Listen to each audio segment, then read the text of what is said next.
The countdown is on. OU's move to the SEC is almost official. T-minus 1 week. Sooners everywhere say they're ready to go, and many say they've been ready for years. But what about the Sooners on the courts and the fields? Are they ready? No one knows better how OU folks are feeling and what life in the SEC is like than Dari Nowkhah. He's a host and anchor on ESPN's SEC network, and he's a native Oklahoman and OU grad. We'll talk with him about OU and the SEC becoming official and what he expects the next year to look like for his alma mater. All that and more on The Jenni Carlson Show. But before we get to that, I want to encourage you to subscribe. First, to my YouTube channel, at Jenni-Carlson. Just hit that subscribe button. It's easy, it's free, but it really helps me a bunch. Hope you'll do that. Then I hope you'll subscribe to my Substack, Beyond the Box Score. You can subscribe for free, or if you want to support my work with a paid subscription, you can do that too. I hope you consider subscribing no matter what level. Well, Dari, how are you? Things going well? Things are good. Just, buckling up and getting ready for the grand entry of two pretty prominent universities into this crazy, wild, successful league we have, Yeah, definitely so. Well, I mean, should I ask you if you're more excited about OU's move to the SEC becoming official or the Thunder trading for Alex Caruso? I saw your tweet. You're pretty excited about that too. It is. That's just Sam Presti doing what Sam Presti does, right, Jenny? I mean, yes, I was ecstatic about the move. You tell me who in the NBA is going to have a better defense, especially perimeter defense, than OKC will. But all in all, like to have OU coming into this league that I've gotten to cover very closely for a decade and really have grown to completely love, this mix of professional interest with personal interest is something that I just can't wait to see it happen. I can't wait to be there on July 1 and, help bring him into this league. Yeah, July 1, you're right. Officially, it becomes official. Big celebration in Norman planned. You and SEC Network will be there. We'll talk about more of that in just a minute. Yeah. But what we talk about celebration. What should OU Sooners, what should they most be celebrating about this move becoming official? That's a great question. I've been asked a million about this. I've never been asked it that way. I would say about putting yourself and joining a league where top to bottom, the passion for those institutions matches the passion Oklahoma fans have for their institution. Jenny, the phrase, it just means more is overused, and Greg Sankey will use it more than anybody. But it is so absolutely true. And, it doesn't mean more teams in Omaha. It doesn't mean more championships. It doesn't mean any of that. It simply means that to the fan of an SEC team, to the household of an SEC team, every win, every loss, every success, every failure, every championship means more. It means more to their mood. It means more to their daily life. It means more into their daily conversations. It means more importance to the conversations at the cooler on work days. It means more to their happiness or disappointment or heartache than it does to the average fan in America. That's what it just means more means. And to bring in two fan bases that, people around the SEC and the Georgia and Florida and South Carolina and LSU, they'll ask me, what do you think of Oklahoma and Texas coming into the league? I said, they're perfect fits. Like, they're the same fan base that you are. It matters to them as much as it does to you. And geography makes sense, actually, which is unusual in conference realignment. But everything to them means as much as it does to you. And you're going to be comfortable going to Norman and Austin and realizing what those places are like. And you're going to be very fond of the fans from Norman and Austin and Oklahoma and Texas that come to your place on a Saturday afternoon or a Saturday night. So the fit is perfect. But now I forgot what you asked me, right? What should they be most excited about? It really is. It's about a sense of, it almost is. It's like a gigantic sense of community, and you fit right in, and they're going to welcome you, and you're going to love them. And I think that's honestly probably it, along with the fact that, the home schedules in every sport are going to be enhanced, and the opportunity to go visit incredibly fun places to go watch OU play on a regular basis. That's another reason to be excited. Yeah, when OU's worst road game or easiest road game, if you will, maybe opponent-wise, is Auburn. Jordan-Hare Stadium is not exactly an easy place to go play. So no. I mean, ask Bama, who needed a miracle, right? I mean, exactly right. I tell my friends and my family there, you're going to have to get used to more 7-5s and 8-4s than 11-1s. Like, you just got to understand that's the nature of this beast. And your 8-4 could be better than a lot of your old 11-1s. And it's the way it is. So you're going to have to be okay with that. I've heard several times, and I'm sure you've heard it too, that, Sooners and the Longhorns for that matter, they aren't going to know what life is like in the SEC until they're in the SEC. Yeah. So what do you think might surprise OU fans, maybe even people within, the OU sphere, coaches, players, administrators? What do you think might surprise folks about life in the SEC? I think that the university and I think that, Joe Harris, those guys aren't going to be surprised. The coaches, I don't believe, are going to be surprised. I think they know what they're in for. But I think the fans are the ones that are going to have to adjust to a new reality, that you're not walking into a league where you're, one of the top two programs. You're just not. Outside of softball, where I do think that Oklahoma can still be and will be, that's not going to be life for football. And that's not going to be life for baseball and basketball on either side. Gymnastics, maybe, which will be great. But, my goodness, they're all good here. It's funny. I'll promote during SEC Nows in the fall, we'll promote Friday Night Heights and, or winter or whatever. I don't even know. All my seasons get crossed up. Right. But I'm looking at this graphic that's got, this is the number 2 team against the number 4 team and the number 6 team against the number 3 team. And I'm like, my God, what a league this is. Right.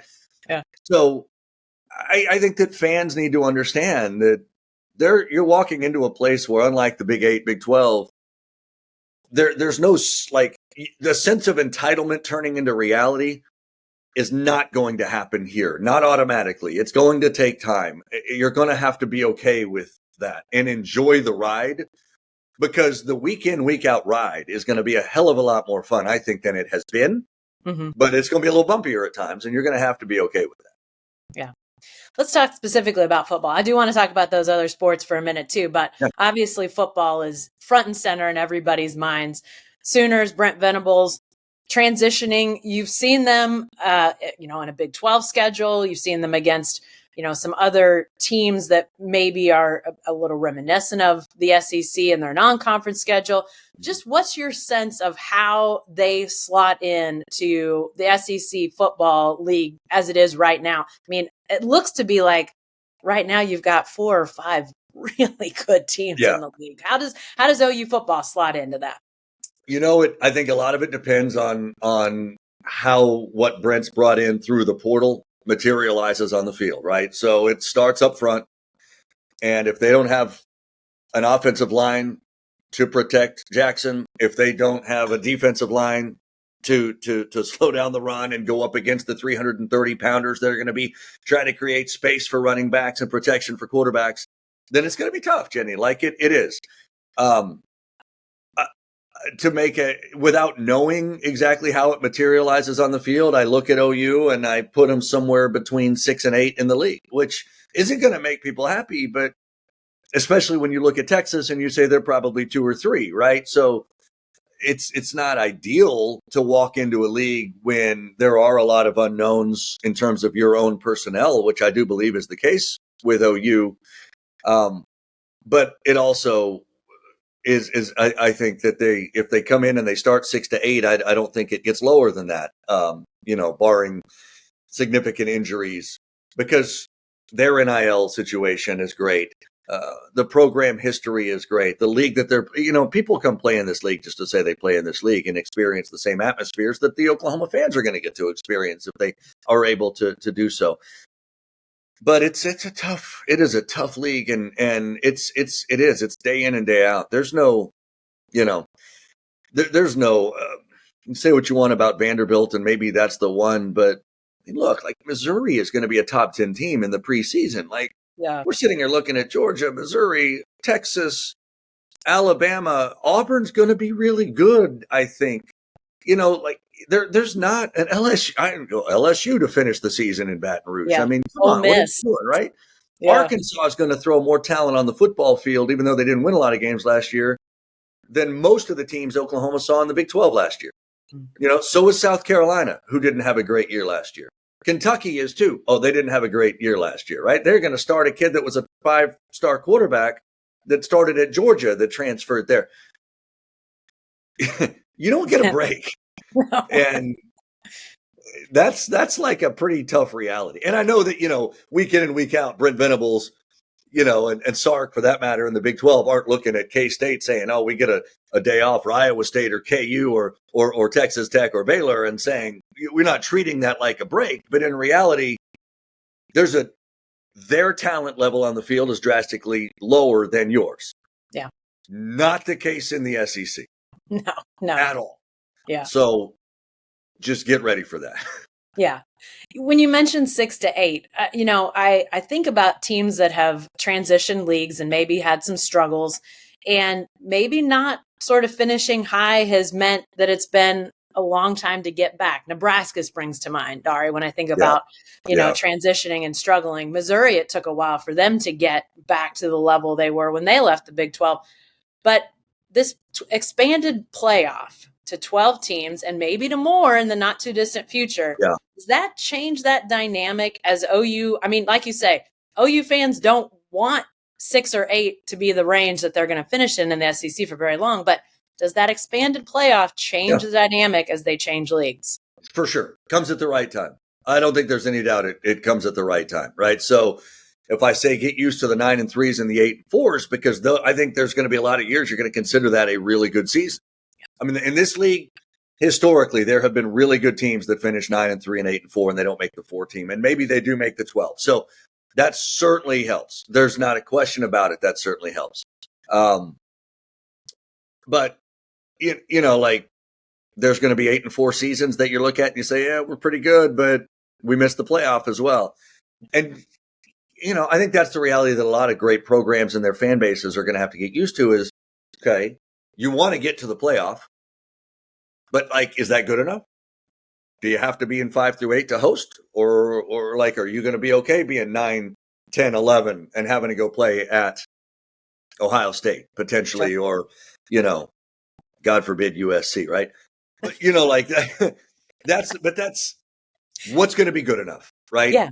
And I think that initially OU making the playoff is going to be an optimistic goal. I think that it's going to be difficult to do in this league because, again, it is week in, week out. That's for years you look at OU's schedule and you're like, okay, you maybe look ahead at a week or 2-3 weeks down the road and be like, all right, well, we got Baylor and Iowa State, and then we got to go to Manhattan, and then you cross that bridge when you get to it. Yeah. You don't get to do that here. And it's like, all right, well, we went to, and I don't have their schedule in front of me, right? But, for instance, we just get through Tennessee. Okay, good. We got through them. Oh, wait, I don't get to exhale because the next week we're at blankety blank, or it's Texas week, or it's at Auburn week. Well, yeah, but Auburn's sitting there at 3-4 right now. Okay, fine. Go tell me how easy it is to win at Jordan-Hare, even if they're it's just, but it's something that that's why I say enjoy the ride. It's not going to be an easy ride, but man, oh man, every week is just going to be bigger than every week has been in your entire OU cheering lifetime. Yeah, something totally different. You don't expect that to happen every year. I want to talk about other sports before we let you get out of here, because you alluded to softball, women's gymnastics, which have been national powers. You expect that they will step into the SEC and still be really good. Mm-hmm. But what about some of these other sports? I mean, we've seen obviously an all SEC final in the Men's College World Series. Basketball, the SEC continuing to send men's basketball, women's basketball, obviously very strong. are there sports where you look and say, okay, Oklahoma is going to have to step it up here? There's just no doubt that this is going to be a whole new level for them. Jenny, yes, I think men's basketball, fortunately, they're in a great league as it is, right? But that's going to be up to, and I don't necessarily think that that's a gigantic adjustment to the SEC from the Big 12. We know how good the Big 12 is. Sure. Women's basketball in this league, for sure, is a big step up, especially when you're bringing Texas with you. Like that, they're just going to, right? Because South Carolina and LSU, and look at the coaches in this league with Dawn. And that's going to be a challenge, I think. Where I look at this, and this is just me talking to the OU fan base, your baseball program is good. But I fear, they're going to go on the road and they're going to play in front of 15,000 in Starkville, and they're going to play in front of 10,000 in Arkansas, and 11,000 in Baton Rouge, and 9,000 in Oxford. And it's sold out night in, night out. Every single game you play in this league, Tennessee's a sellout every night. Kentucky's a sellout. South Carolina's a sellout every night. You're going to play in front of these crowds. A&M sellout every night. I don't want teams going into Norman and playing in front of 1,400 people at L. Del Mitchell Park. Yeah. The Friday Night Heights thing in gymnastics. These arenas, these fan bases treat gymnastics the same way they treat it. These are sellouts. These are 13, 14, 15, 16,000 people watching gymnastics. Don't bring it to Norman in front of 6,200 people for arguably the best program in the country. It's certainly the best program in the country over the last decade or so. Like, step up, because you're not just playing better programs, but you're playing programs in these sports that much of the country may not necessarily care about. But in this league, they do. Yeah. And we know softball, great. No issues there. None. But you got to go to Mitchell Park. You got to go and pack gymnastics. Because I fear that the OU athletes are going to walk into these atmospheres and be like, wow, this is better than we get, like by far. And I just hope that the fans step up and understand what it's like here. And I say here, I mean in the SEC, for all of these other sports that mean so much to them, and that it's reflected that way in Norman as well. Hey, before we let you get out of here, I want you to step back for a sec. Is there any part of you that pinches yourself and says, the Sooners in the SEC, this team I've followed since childhood, is it just a little wild for you, Dari? Yeah, it's awesome. I mean, I remember the rumors 3+ years ago that it could happen, and I kind of started to get goosebumps. It's a funny story, Jenny. My wife and I kind of had an unexpected pregnancy back in 21. And I remember this was a time when COVID was still a significant thing, and I wasn't allowed to go into her doctor's appointments. So I would I remember one day sitting in the car, and she's going in for one of her doctor's appointments early in 21, or I guess it was midway through 21. And my wife and I don't talk sports. Like I joke that and I'm not literally here, but I like to say she doesn't know a football from a hockey puck, right? I mean, she just doesn't care about it. So we never have the conversation. But she gets in the car, and I'm listening to sports radio, and she overhears Oklahoma and Texas to join the SEC. And I really wasn't going to say anything about it. She looks over at me and she says, because she's not a Sooner by any stretch, like she's from Iowa. And she goes, so that's going to be pretty cool for you, right?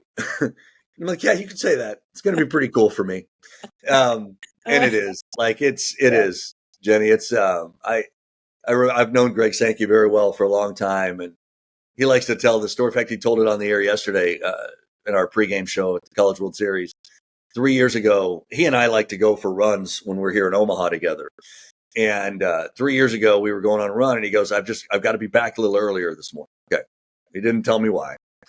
And so he gets back, and then eventually this news breaks, and he calls me up and he says, remember that day in Omaha? I said I had to get back to that run. I had to get back from that run a little early. I said, yeah. He goes, well, I couldn't tell you at the time, but I had a big meeting with OU in Texas on Zoom, and they were just continuing to tell me why they wanted to come into this league, and we had to work out some details.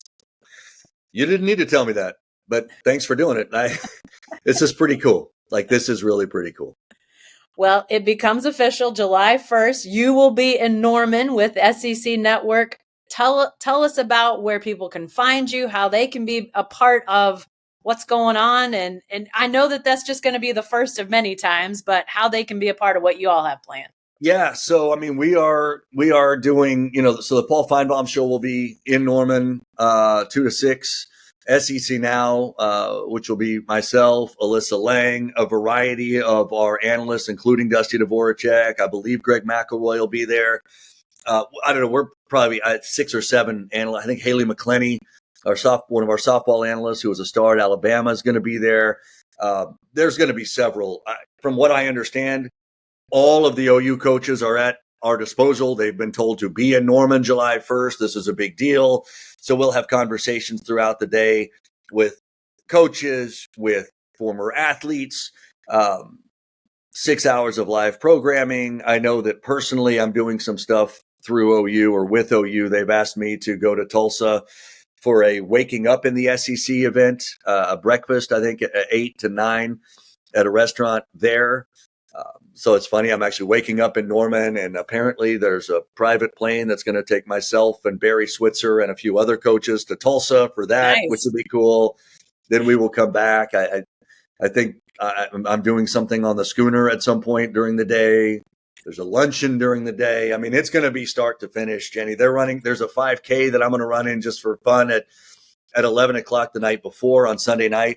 And it's one of those things. It's like one of those nostalgic things, right? We run through campus. I'm like, oh, I was too lazy as a college student to actually go on any jogs, but now I'm going to jog through the areas I used to walk for 4 years. And I don't know. I'm just going to take it all in. And we as a network are thrilled to do this. We'll be in Austin the day before. I won't be in Austin, but I'll be in Norman. And I can't wait.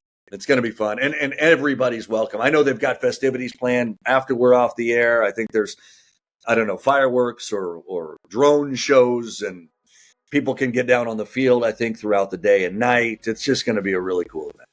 Listen, if you don't ride that schooner and fire a gun or something while you're there, I am going to be sorely disappointed, Dari. So sign me up for that. Good. I don't know about the gun, but I know I think they're going to have me on the schooner at some point. Can't wait. Hey, thanks for joining us to talk about this. Appreciate you, and we'll see you soon. Sounds good. Hope to see you July 1. Well, that's all the time we have for now, but please subscribe to my YouTube channel and my Substack, Beyond the Box Score. It's easy and it's free, but if you want to support my work financially, I would appreciate that too. You can do that via my Substack, jennicarlson.substack.com. A quick word of thanks to my video dream team, Jacqueline Musgrove and Michael Lane. Thanks for joining me, and we'll see you next time.